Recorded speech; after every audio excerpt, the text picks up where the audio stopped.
દાહોદ જિલ્લાના સિંગવડ તાલુકાની તોરણી પ્રાથમિક શાળા ખાતે બાળકીના મોત મામલે પોલીસે ખુલાસો કરી હેવાનિયતથી ભરેલા હત્યારા આચાર્યને ઝડપી લીધો છે।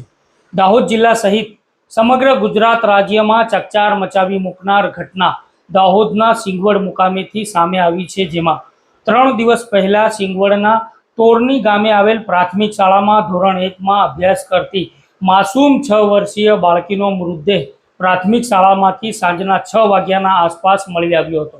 આ મામલે પોલીસે પોસ્ટમોર્ટમ રિપોર્ટના આધારે બાળકીનું મોઢું દબાવી મોતને ઘાટ ઉતારી હોવાનું સામે આવતા પોલીસે હત્યાનો ગુનો નોંધી તપાસનો ધમધમાટ આરંભ કર્યો હતો।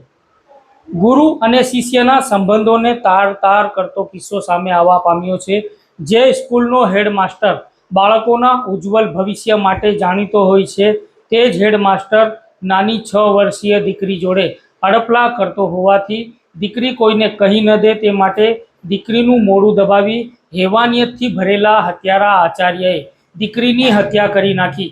દાહોદ જિલ્લાના સિંગવડ તાલુકાના તોરણી ગામમાં આવેલી માસી તોરણી પ્રાથમિક શાળા ખાતે ફરજ બજાવતો આચાર્ય ગોવિંદ નટ ગત તારીખ 19/9/2024ના રોજ દીકરીના ઘરેથી દીકરીને પોતાની કારમાં બેસાડી અને સ્કૂલે આવવા માટે નીકળે છે, પરંતુ શાળા છૂટ્યા બાદ તમામ વિદ્યાર્થીઓ પોતપોતાના ઘરે જતા હોય છે, જ્યારે હેડમાસ્ટરની ગાડીમાં બેસીને ભણવા આવેલી દીકરી પરત શાળા છૂટ્યા બાદ પણ ઘરે ન આવતા પરિવારજનો ચિંતિત બને છે અને દીકરીની શોધખોળ આદરે છે। ત્યારે બંધ શાળાના કમ્પાઉન્ડમાં પરિવારના સભ્યો શોધવા માટે નીકળે છે, તો શાળાના પાછળના ભાગમાંથી દીકરીની ડેડ બોડી મળી આવે છે।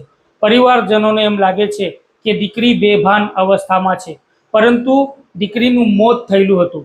જ્યારે દીકરીને સિંગવડ પીએચસી કેન્દ્ર ખાતે લઈ જવાય છે, તો તબીબો દીકરીને લીમખેડા લઈ જવા માટે સૂચના આપે છે અને લીમખેડા રેફરલ હોસ્પિટલના તબીબ દીકરીને મૃત જાહેર કરે છે।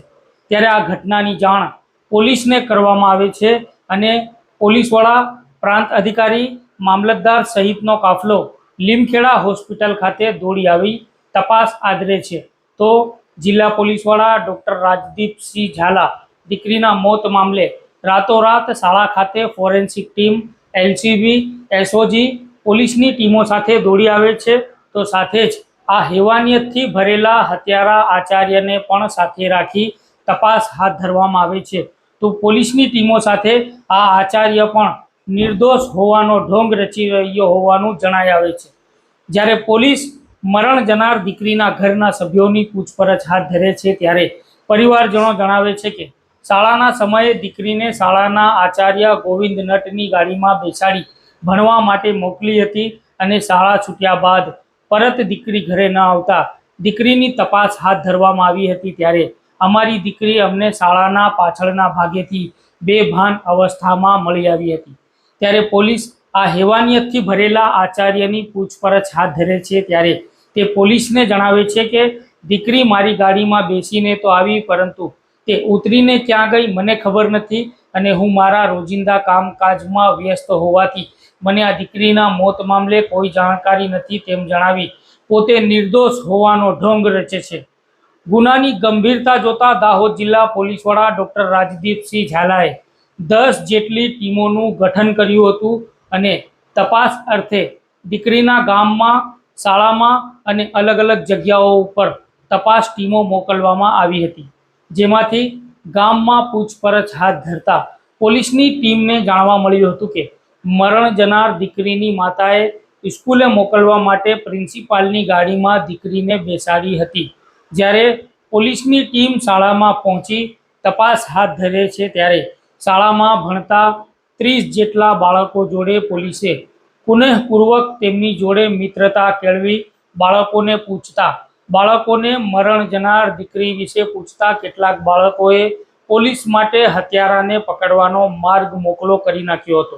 જ્યારે પોલીસની પૂછપરછમાં એક બાળકે એમ જણાવ્યું હતું કે અમે શાળામાંથી છૂટ્યા બાદ ઘરે જતા સમયે આ બાળકીને આચાર્યની ગાડીમાં સૂતેલી દેખી હતી, ત્યારે બાળકીના હત્યારાને પકડવા માટેનો માર્ગ મોકળો થયો હતો। પોલીસની ટીમે શાળામાં ભણાવતા અલગ અલગ શિક્ષકોની પણ પૂછપરછ હાથ ધરી હતી અને શાળાના આચાર્યની પૂછપરછ હાથ ધરતા તેને જણાવ્યું હતું કે બાળકીને ઘરેથી લાવી મેં શાળામાં ઉતારી દીધી હતી. પછી દીકરી ક્યાં ગઈ મને ખબર નથી અને શાળા છૂટ્યા બાદ હું મારા ઘરે ચાલ્યો ગયો હતો અને બાળકીના વર્ગ શિક્ષકનો ફોન આવ્યો ત્યારે મેં બાળકી ગુમ થઈ હોવાનું મને જણાવ્યું હતું. પરંતુ પોલીસે આચાર્યના ફોનનું ટેકનિકલ એનાલિસિસ કરતા પોલીસને જાણવા મળ્યું હતું કે બાળકીને જે સ્થળેથી બેસાડી હતી ત્યાંથી શાળામાં આવવા માટે રોજિંદા સમય કરતાં બનાવના દિવસે વધુ સમય કેમ લાગ્યો હતો તે અંગે હેવાનિયતથી ભરેલો આચાર્ય પોલીસ આગળ ભાંગી પડ્યો હતો અને પોપટની જેમ બોલવા લાગ્યો હતો, જેમાં બાળકીને તેની ગાડીમાં બેસાડી બાળકી સાથે છેડછાડ તેમજ અડપલા કરતા બાળકી બૂમાબૂમ કરવા લાગી હતી. ત્યારે બાળકીનું મોઢું દબાવી દેતા બાળકી બેભાન થઈ ગઈ હતી અને બાળકીને પાછળની સીટમાં બેસાડી શાળાએ લઈ આવ્યો હતો અને બાળકીને ગાડીમાં લોક કરી મૂકી રાખી હતી અને શાળા છૂટ્યા બાદ પરત જતી વખતે આચાર્ય ગોવિંદ નટ બાળકીની ડેડ બોડીને ગાડીમાંથી બહાર કાઢી શાળાના ઓરડા અને કમ્પાઉન્ડ દિવાલની વચ્ચે મૂકી આવ્યો હતો અને બાળકીની સ્કૂલ બેગ તેમજ તેના ચપ્પલ વર્ગખંડ બહાર મૂકી દેવામાં આવ્યા હતા તેવી કબૂલાત પોલીસ સમક્ષ હેવાનિયતથી ભરેલા હત્યારા આચાર્યએ કરી હતી. આમ બાળકી સાથે દુષ્કર્મનો પ્રયાસ કરવામાં અસફળ થયેલા આચાર્ય ગોવિંદ નટે માસૂમ 6 વર્ષીય બાળકીનું મોઢું દબાવી મોતને ઘાટ ઉતારવામાં આવી હોવાનું પોલીસ તપાસમાં સામે આવતા ગ્રામજનો તેમજ સમગ્ર જિલ્લામાં ખળભળાટ મચી જવા પામ્યો હતો. આ મામલાની હકીકત સામે આવતા મૃતક બાળકીના પરિવારજનોમાં ગમગીની છવાઈ હતી.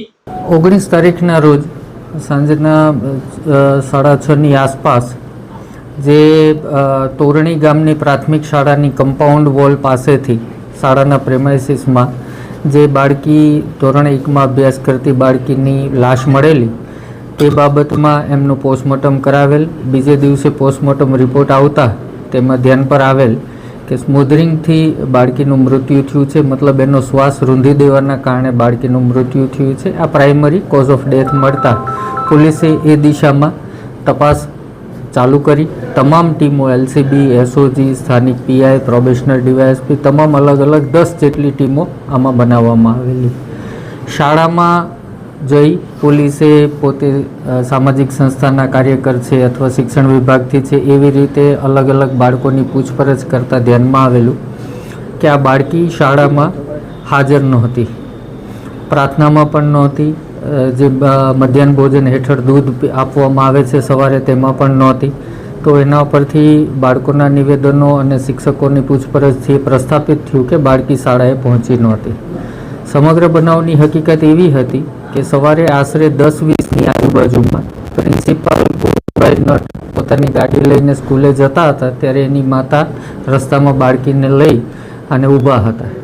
એમણે આ પ્રિન્સિપાલની ગાડી રોકાવી અને એની ગાડીમાં આ દીકરીને બેસાડી દીધેલી.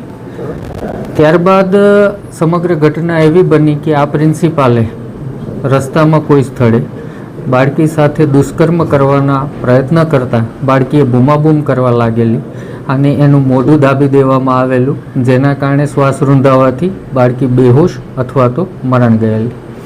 ત્યારબાદ આ પ્રિન્સિપાલ પોતાની ગાડી જે સંપૂર્ણપણે કાળા કાચવાળી ગાડી રાખે છે, આ પ્રિન્સિપાલે પોતાની ગાડી શાળામાં જઈ નિયત જગ્યાએ પાર્ક કરી લોક કરી દીધેલી.